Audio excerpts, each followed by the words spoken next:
क्या लक्टिस बच्चे सुन पेशाब छा पाक अगर ये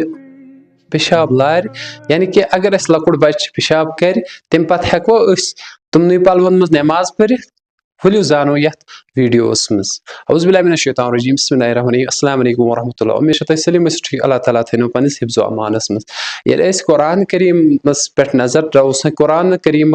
हुकुम क्या अत मामलस मज सूरह बकरा आयत नंबर 2 अल्लाह ताला फरमान बेशक छुस बह पसंद करान तिम लुक यम तौब करान बी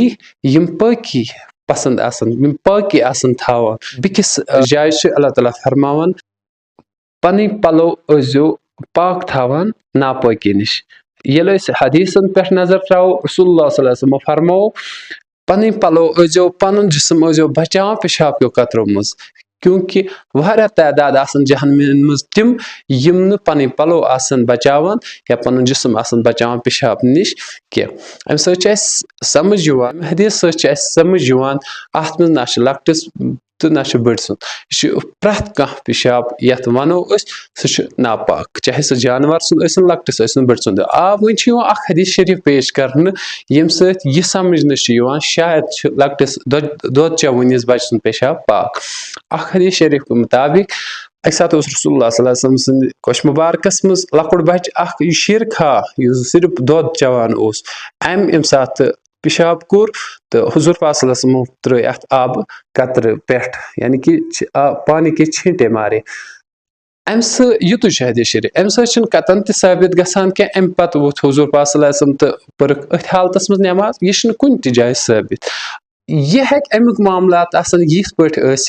ये लक्टिस बच्चे सुन पेशाब अत बैड स्मेल कम अम आब कतर त्रिक अम सह मुशुक दूर गसित तो अम मूजूब तम साथ कोर्मुत लेकिन अम कतन त साबित पत अथ हालतस मज हेको नमाज पढ़ कतन प्रथ कह पेशाब नापाक चाहे सह लक्टिस बच्चे सुन या बड़ सुन या जानवर सुन इसलिए करो कोशिश पन पलो साफ थावन वन अक्सर सान गरन मज हालात गसान यम सान माज बिन यम त बच्चे वाजन तम अक्सर हेकान नमाज तरक कर यो बहान रटित अगर वनकस यीज फैसिलिटी यानी कि डायपर लागान बच्चस तो यम पेशाब नश बचान हो सकता है कस बच्चस एलर्जी हेकान गमिस नश डायपर हेको लगित कह लेकिन तम पत अल्लाह ताला तीस यारी कर्म प्रथ कस कम अज कम आसान 3-4 जोर पलवन हिंद आसान एक्स्ट्रा यम लगित तम इसलिए बेहतर अगर अगर कस हित बहान जरूरत कह सह हेक अलग पलो जोर थत अम खतर तो नमाज हेक पढ़ तो यम सात पत कुन नजर दिमो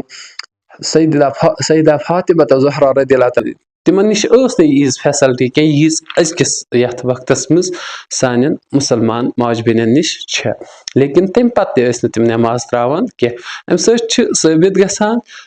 नमाज हेको कुन त हालतस मज त्रित कह बी गस कोशिश करो हमेशा इंसान पाक रोजन वही यमस युथ मामलात आसन सह हेक अलग पलो जोर थत अम खतर यम सात नमाज विज इस्तेमाल करान वही वो यह पेशाब लारियाव पेशाब कतर ये पे अम हिसाब कित पे हेको यह पाक कर अगर बेहतर गया अगर सोरे हेको यह छलित लेकिन अगर न तूत सख्ती दीनस मज कह हेको तिथ हिंद तलित यिथ हिंदिस पेशाब लारियाव चाहे सह जिसम